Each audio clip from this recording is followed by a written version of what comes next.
Combine 2025 ची गडब पूर्व झाल्यानंतर अनेक विद्यार्थ्यांचे फोन आले. काहीकांनी खूप कमी स्कोर सांगितला, काहीकांनी खूप जास्त स्कोर सांगितला होता. काही जण 60 सांगत होते, काही जण पार 45 पर्यंत सांगत होते. आज आन्सर की आलेली आहे. आन्सर की आल्यानंतर बऱ्याच विद्यार्थ्यांशी चर्चा केल्यानंतर कळालं की जे कोणी 60-65 मार्क सांगत होते त्यांचे पण काही मार्क्स कमी आलेले आहेत आणि जे खूप कमी सांगत होते त्यांचे काही मार्क्स वाढलेले आहेत. म्हणजे काय, काही प्रश्न संदिग्ध आहेत किंवा कट ऑफवर त्याचा काय इम्पॅक्ट पडणार आहे, या सर्व गोष्टींची चर्चा आपण या व्हिडिओत करणार आहोत. नमस्कार, ज्ञानज्योती एज्युकेशनमध्ये तुमच्या सर्वांचं स्वागत आहे. आज आपण एक अत्यंत महत्त्वाचा व्हिडिओ घेऊन आलेलो आहोत ज्याच्यामध्ये अंदाजित कट ऑफ सांगितला जाईल. अभ्यास कोणी सुरू करायचा, म्हणजे बाबा याच्यावर मार्क्स आहेत तुम्हाला तर तुम्ही 100% अभ्यास सुरू करायला पाहिजे. त्यानंतर प्रथम उत्तर तालिकेनंतरचा काय निष्कर्ष आहे आणि काही डाऊटफुल क्वेश्चन आहेत. म्हणजे आतापर्यंत लगेच तुम्हाला पण कळून गेले असेल, जेव्हा चेक करताय तुम्ही तर तुम्हाला डाऊटफुल क्वेश्चन कळाले असतील आणि त्या 2-3 डाऊटफुल क्वेश्चनवर आपण चर्चा करणार आहोत. तर सुरुवात करूया. सगळ्यात पहिले बघा, कट ऑफ ठरवणारे फॅक्टर्स काय आहेत.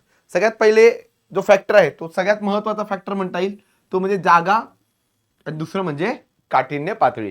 काही वेळेस काय होतंय, जागा खूप जास्त जरी असल्या आणि पेपर जर खूप इझी आला तरी कट ऑफ हाय जाऊ शकतो, आणि जागा खूप कमी असल्या आणि पेपर चांगला टफ असला तर कट ऑफ खाली येऊ शकतो. म्हणजे हे दोघं गोष्टी एकमेकाला असे पॅरलल चालताय की जागा पण जास्त पाहिजेत आणि पेपर पण कठीण असला पाहिजे, तेव्हाच कट ऑफ खाली येणार आहे. त्यामुळे तुम्ही आधी हे फिक्स करून टाका. आणि त्याच्यावरनं अजून एक सांगतो की मागील कट ऑफ वरून आपल्याला अंदाज घ्यायचा आहे. आपण एक चार्ट बनवलेला आहे, त्याच्यामध्ये मागचे 3 वर्षाच्या जागा आणि त्याच्यावरनं जो कट ऑफ लागलाय त्याचा आपण एक अंदाज घेण्याचा प्रयत्न केलेला आहे. मग जागांच्या जर बाबतीत बघायचं झालं तर ही आपली कंबाईन ब 2025 ची ऍड. याच्यामध्ये एएसओ ची 3 पद आहेत, एसटीआय ची 279 पद आहेत आणि पीएसआय ची जवळपास 392 पद आहेत. म्हणजे जर आपण याचं कॅल्क्युलेशन केलं तर एएसओ 3, एसटीआय 273 आणि आपलं पीएसआय 392. तर हे जर आपण बघितलं तर आता सध्या 668 जागा आहेत. त्याच्यामध्ये आपण सब रजिस्ट्रारच्या 85 जागा ऍड करतोय कारण की मागणी पत्र गेलेलं आहे. आणि एक असा अंदाज आहे की जवळपास 70च्या आसपास ओपन एसटीआयच्या जागा येऊ शकतात. किती? 70च्या आसपास ओपन एसटीआयच्या जागा येऊ शकतात. मग हे जर टोटल कॅल्क्युलेशन हे कुठपर्यंत चाललंय माहितीये का? हे टोटल कॅल्क्युलेशन चाललंय 800 जागांच्या आसपास. आणि 800 जागांचा जर आपण विचार केला तर 800 गुणिले मिनिमम रेशो आपण जर 12चा पकडतोय तर जवळपास 9600 पोरं घ्यायची आहेत. मग तुमच्या जो मार्केटमध्ये सध्या कट ऑफ ऐकायला तुम्हाला येत असेल, मागच्या 62.5 वरनं तुम्ही असा अंदाज लावत असाल की यावेळेस 58 लागेल, 59 लागेल किंवा 57 लागेल, तर एक गोष्ट लक्षात ठेवा मित्रांनो, 9600 पोरं हे 57च्या वर असतील, 58च्या वर असतील याची शक्यता खूप जास्त कमी आहे. त्यामुळे खूप जास्त कट ऑफ जास्त हाय जाईल का याची शक्यता जवळपास शून्य होऊन चालली. म्हणजे कट ऑफ कुठेतरी खाली येणार आहे. पण खाली येण्यासाठी पहिला जो फॅक्टर आहे तो आहे जागेचा. दुसरा जो फॅक्टर आहे तो म्हणजे काठिण्य पातळीचा. आपण मागच्या व्हिडिओमध्ये बघितलेलंच आहे की ग्रुप बी 2024 आणि ग्रुप बी 2025 चा मेन मुद्दा जो आहे ना तो आहे काठिण्य पातळी. आणि त्यावेळेस काठिण्य पातळी जी बघितली तर 24चे सगळे विषय सोपे आले होते आणि 24 मध्ये फक्त एक विषय असा होता जो टफ आला होता, हा चालू घडामुळे. यावेळेस 25 ला काय झालंय, सगळंच कठीण आलेलं आहे. सगळंच कठीण म्हणण्यापेक्षा प्रत्येक विषयाचे जे प्रश्न आहेत ते थोडेसे ट्रिकी आणि पॅटर्न बदलून आलेला आहे, लेंदी आलेला आहे. आणि लेंदी आल्यामुळे काय झालंय, गणितापर्यंत जायला वेळ भेटलेला नाहीये. आणि त्यातल्या त्यात गणिताचे 3 ते 4 क्वेश्चन असे आहेत जे थोडेसे कठीण असल्या कारणामुळे तुम्हाला जो गणित हक्काचा विषय होता त्यात सुद्धा मार्क्स कमी आलेले आहेत. मग यामध्ये आपण जर सविस्तर सगळं बघितल्यानंतर आपण एक कन्क्लुजन काढू शकतो की काठिण्य पातळी इथे जास्त आहे, त्यासोबत इथं जागा पण जास्त आहेत. जागा जवळपास किती होत आहे, 800. काठिण्य पातळी एकदम मीडियम टू हार्ड आहे, मीडियम टू हार्ड. आणि त्याच्यामुळे कट ऑफ जो असणार आहे तो खाली येणार आहे. खाली येणार म्हणजे किती खाली येणार, तर असं नाहीये की पार 50च्या आतमध्ये लागतोय, असं पण नाहीये. त्यामुळे आपल्याला हे मागचे कट ऑफ थोडेसे बघावे लागतील. बघा, हे मागचे कट ऑफ आहेत आणि त्यावरून तुम्हाला एक अंदाज येणार असेल.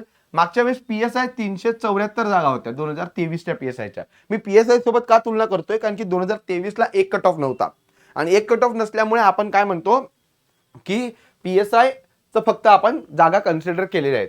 आणि ग्रुप बी 2024 पासून सगळ्या जागा एकत्र केल्या जातात तेव्हा 480 जागा होत्या आणि ग्रुप सी 2024 ला 1618 जागा होत्या. जेव्हा नवीन अपडेटेड मागणी पत्र म्हणजे नवीन जाहिरात आली होती ग्रुप सी ची रिझल्टच्या आधी, तेव्हा 1618 जागा होत्या. म्हणजे 374 मध्ये 49.50 लागला होता. इथं पेपर चांगलाच कठीण आला होता, असं म्हणतात. थोडासा जास्त ट्रिकी आला कारण की 2022 चा जो पेपर होता पीएसआयचा तो सोपा होता आणि त्या तुलनेत हा जो PSIचा पेपर आहे किंवा ग्रुप बी 2023चा पेपर आहे, तो कठीण आल्यामुळे कट ऑफ जागा जास्त असून सुद्धा कट ऑफ 49.50 लागलेला आहे. आता दुसरा या दोघांमधला फरक बघा, ओबीसी 0चा फरक आहे, त्यानंतर SC मेल 0चा फरक आहे, त्यानंतर ST मेल जवळपास 7चा फरक आहे. म्हणजे तुम्हाला एक गोष्ट कळते की आणि EWS मेल तेव्हा 0चा फरक आहे. तर याच्यामध्ये तुम्हाला एक गोष्ट कळते की open SC OBC EWS ACBC हे सगळ्या कट ऑफ सेम लागत आहे. पण हेच जर आपण इथं गेलो ग्रुप बी 2024ला तर ओपन आणि ओबीसी सेम आहे, त्याच्यासोबत SC मध्ये फक्त 1 मार्काचा फरक पडला. का फरक पडला माहिती का? कारण की SCच्या जागा थोड्याशा जास्त होत्या, त्यामुळे हा फरक पडलेला दिसून येतो. त्या पुढे अजून गेलं तर हे आपलं जे शेड्यूल ट्राईब आहे 56, तर याच्यामध्ये जवळपास 6चा फरक पडलेला आहे आणि EWS जो आहे तो 57 म्हणजे जवळपास 5चा फरक पडलेला आहे. म्हणजे एक गोष्ट कळते तुम्हाला की हा जो फरक आहे तो का आहे EWS आणि ओपन मध्ये, ते म्हणजे आपलं ACBC नावाची नवीन कॅटेगरी बनवल्यामुळे EWSचा कट ऑफ थोडासा खाली आलेला आहे. आणि हे जर महिलांचं बघितलं तर ओपन फिमेल आणि ओपन मेल मध्ये 3चा फरक आहे. इथं पण बघा, इथं 6चा फरक आहे आणि हेच जर फरक बघितला इकडे तर इथं जवळपास हा फरक 3चा आहे. म्हणजे एक कन्सिडर करून झाला की 3चा फरक पडतोय ओपन मेल आणि ओपन फिमेल मध्ये. आणि बाकी कॅटेगरीचा जर विचार केला तर ओबीसी त्याच्यानंतर ACBC यांच्यामध्ये 0चा फरक आहे आणि शेड्यूल कास्टचा फरक हा कॅटेगरीनुसार पडणार आहे, म्हणजे कॅटेगरीच्या जागानुसार. मग SCच्या जागा जास्त असल्या तर फरक पडू शकतो, SCच्या जागा कमी असल्या तर फरक पडणार नाही आणि EWSच्या पण जागेनुसार ते ठरणार आहे. मग आता तुम्ही जी स्लाइडची वाट बघताय ती आपली ही स्लाइड. कट ऑफ प्रिडिक्ट करताना आपण एक गोष्ट थोडीशी लक्षपूर्वक बघितली पाहिजे, त्या म्हणजे ओपनच्या आणि ओबीसीच्या जागांमधला फरक. सध्या अजूनपर्यंत नवीन ऍड रिवाइज होऊन आलेली नाहीये. मग मी कुठली ऍड कन्सिडर करत आहे? PSI STI आणि ASOच्या ज्या जागा आहेत सध्या 668 जागा, त्या जागेमध्ये ह्या अशा जागा आहेत. मग त्याच्यामध्ये समजा सब रजिस्ट्रार आली, त्याच्यामध्ये समजा STI ओपनच्या जागा आल्या, तर हे सगळं कन्सिडर केल्यानंतर टोटल जागा होत आहे 800+. आणि तेव्हा आपल्याला किती पोरं घ्यायचे? 9-8-72, सॉरी 12चा रेशो आहे ना, तर 12-8-96 म्हणजे 9600 पोरं घ्यायचे, मिनिमम 9600 पोरं. आता तुमच्यापैकी बऱ्याच जणांना प्रश्न पडला असेल की ओपनच्या जागा कमी आहेत म्हणजे कट ऑफ जास्त लागेल. असं काय नसतं. जे टोटल जागा असतात ना त्याला आधी 12ने गुणलं जातं आणि 12ने गुणल्यानंतर त्या टोटल जागेला 12ने गुणल्यानंतर त्यात समजा ज्या ज्या कॅटेगरीची पोरं नसतील त्या त्या कॅटेगरीचा रेशो वाढवला जातो आणि असा रेशो 16-17 पर्यंत जाऊ शकतो. म्हणजे मिनिमम रेशो कितीचा आहे? 12चा आहे. मग आमचा असा अंदाज आहे की ओपन मेलच्या सध्या जरी 72 जागा असल्या तरी नंतर जागा वाढणार आहेत आणि त्या टोटल वाढल्यानंतर जवळपास 110+ जाऊ शकतात. म्हणून ओपन मेलचा जो आपला कट ऑफ आहे तो 53 ± 2 ठेवलेला आहे.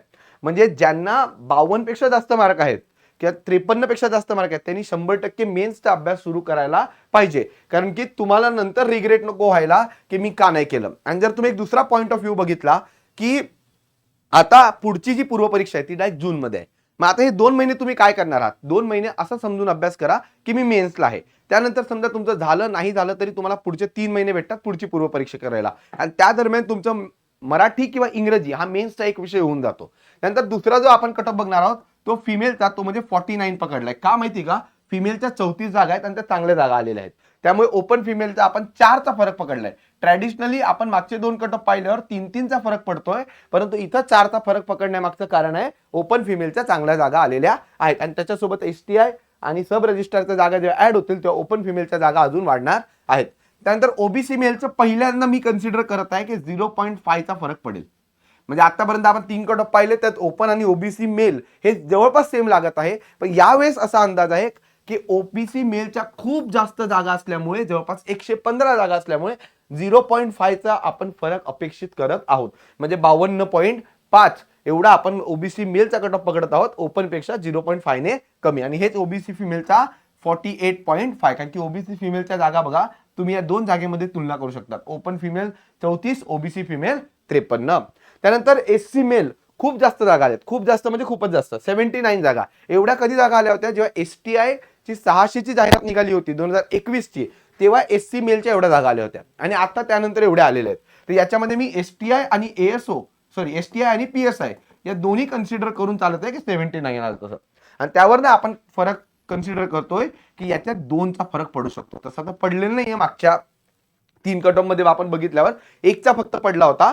परंतु आता का पकडतोय, कारण की जागा भरपूर आहेत. 79 72 ओपन मेल आहेत सध्या आणि त्याच्या तुलनेत 79 एसटी मेल असल्यामुळे आपण 2 मार्काचा फरक पकडून चालत आहे. म्हणजे 51 प्लस मायनस 2 आणि एसटी फिमेलचा जवळपास 46. त्याच्यानंतर एसटी मेल 22 जागा असल्यामुळे आपण याला 47 कट ऑफ कन्सिडर करत आहोत. कारण की जर तुम्ही मागचे कट ऑफ बघितले तर एसटी मेलचा जो फरक आहे तो 7 6 आणि इथे पण 48 आणि 39 म्हणजे जवळपास कितीचा फरक झाला हा, तर 9चा फरक झाला. म्हणजे तुम्ही जागेनुसार न विचार करता एसटी मेलचा नॅचरली 6चा फरक पडत आहे. त्यामुळे इथं सुद्धा एसटी मेलचा फरक पडणार आहे. 53 ते 47 मी 6चा फरक कन्सिडर करतोय, कारण की थोड्याशा जागा इकडे थोड्याशा जागा 22च आहेत आणि त्या एसटी मेलच्या तुलनेत कमी आहेत. पुढे एसटी फिमेलच्या 10 जागा आहेत आणि 10 जागा असल्यामुळे आपण त्यांना 43 कट ऑफ कन्सिडर केलेला आहे. कारण की तुम्ही इथं कट ऑफ मध्ये फरक बघाल, या फरक वरनं आपण इकडे करत आहोत, प्लस जागेचा मुद्दा कन्सिडर केलेला आहे. आणि ईडब्ल्यूएस मेल 41 जागा आहेत, खूप चांगल्या जागा आहेत आणि त्या 53 वरनं आपण ईडब्ल्यूएस मेलचा 48 मी फक्त 5चा फरक पकडत आहे. कारण की मागच्या 2 कट ऑफ वर असा अंदाज आहे की ईडब्ल्यूएस मेलचा जो कट ऑफ आहे तो एससी मेल आणि एसटी मेल यांच्या मध्ये लागत आहे. पण एसटी मेल पेक्षा कमी लागतोय का, तर नाही, तर एसटी मेल पेक्षा जास्त लागतोय. म्हणून आपण इथं 47 एसटी मेल असल्यामुळे इथं 48 कन्सिडर केलाय. तो कदाचित अजून खाली जाऊ शकतो, कारण की जागा 41 आहेत आणि ईडब्ल्यूएस फिमेल यांच्या 20 प्लस जागा आहेत, त्यांना 43 आपण कन्सिडर करतोय. ईडब्ल्यूएस फिमेल आणि एसटी फिमेलच्या जागा या कट ऑफ जवळपास दोन्ही सेम आहे, परंतु एसटी फिमेलच्या जागा 10 आहेत, ईडब्ल्यूएस फिमेलच्या जागा 20 पेक्षा जास्त आहेत. असा आपण हा कट ऑफचा अंदाज लावलेला आहे. याच्यामध्ये आपण सगळे फॅक्टर कन्सिडर केलेले आहेत आणि हा एक अंदाजित कट ऑफ आहे. तुम्हाला फक्त हा अंदाज देण्यामागचा उद्देश आहे की तुम्ही कुठल्याही सिच्युएशनला असा, समजा तुम्ही तुमच्यापैकी कोणीतरी 50 मार्कावर आहे, परंतु हे सगळं बघून विचलित होतोय, तर त्याला एकच गोष्ट सांगू इच्छितो की पुढची जी पूर्व परीक्षा आहे ती जून मध्ये आहे आणि जून मध्ये ती पूर्व परीक्षा असल्यामुळे तुम्हाला कंपल्सरी मेन्सचा एक विषय कुठला तरी चांगला वाचून ठेवायला पाहिजे.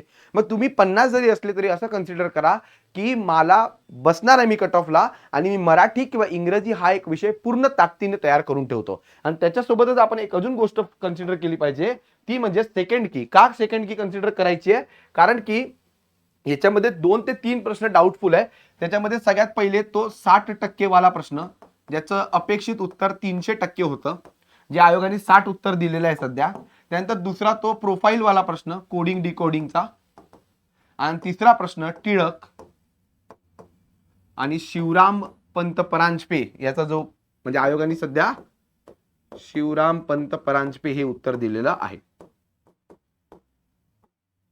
त्यामुळे हे जे 3 प्रश्न आहेत, हे 3 प्रश्न सध्या ज्यांचे बरोबर असतील त्यातला प्रोफाईलचा जो प्रश्न आहे तो कोडिंग डिकोडिंग वाला, त्याची शक्यता खूप कमी आहे, परंतु हा 60% वाला तर जाऊ शकतो असे बरेच जण म्हणताय. आणि टिळक शिवराम परांजपे सुद्धा जाऊ शकतो, कारण की काही सोर्समध्ये टिळकांचं नाव आहे, काही सोर्समध्ये शिवराम पंत परांजपे यांचं नाव आहे. त्यामुळे हे 2 प्रश्न, आता हे 2 प्रश्न जर हे डायरेक्ट कॅन्सल होण्यासारखे प्रश्न आहेत, हे असं नाहीये की तुम्हाला आयोग उत्तर बदलून वगैरे देईल.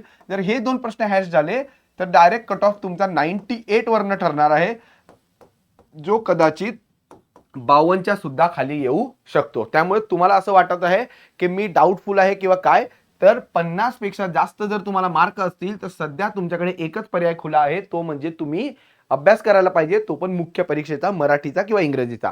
आणि जेव्हा तुम्ही पुढच्या वेळेस प्रिलिम द्याल तेव्हा त्याचा फायदा होणारच आहे. आणि आता पण भरपूर जास्त शक्यता आहे की तुम्ही या कट ऑफ, म्हणजे यापेक्षा थोडे जास्त मार्क असले तर तुम्ही 100% कट ऑफ मध्ये बसणार आहात. शेवटी एवढंच सांगेन की पूर्व परीक्षा पास होणं महत्वाचं आहेच, परंतु मुख्य पास होणं जास्त गरजेचं आहे, कारण की मुख्य तुम्हाला पोस्ट देणार आहे आणि 3 महिन्यामध्ये मुख्य परीक्षा पास होणं खूप कॉम्प्लिकेट होऊन जातं. म्हणून तुम्ही सध्या कुठल्याही स्टेजला असाल तरी तुम्ही मराठी इंग्लिश स्टार्ट करायला हवं, कारण की तुम्ही जर पास झाले तर या मेन्सला काम येईल आणि नाही झाले तर पुढच्या मेन्सला तुम्ही त्याचा वापर करू शकता. तुम्हाला जर हा व्हिडिओ आवडला तर याच्या खाली कमेंट करा की तुमचा स्कोर किती आहे, काय आहे, आणि तुमच्या मित्रांपर्यंत शेअर करा. धन्यवाद.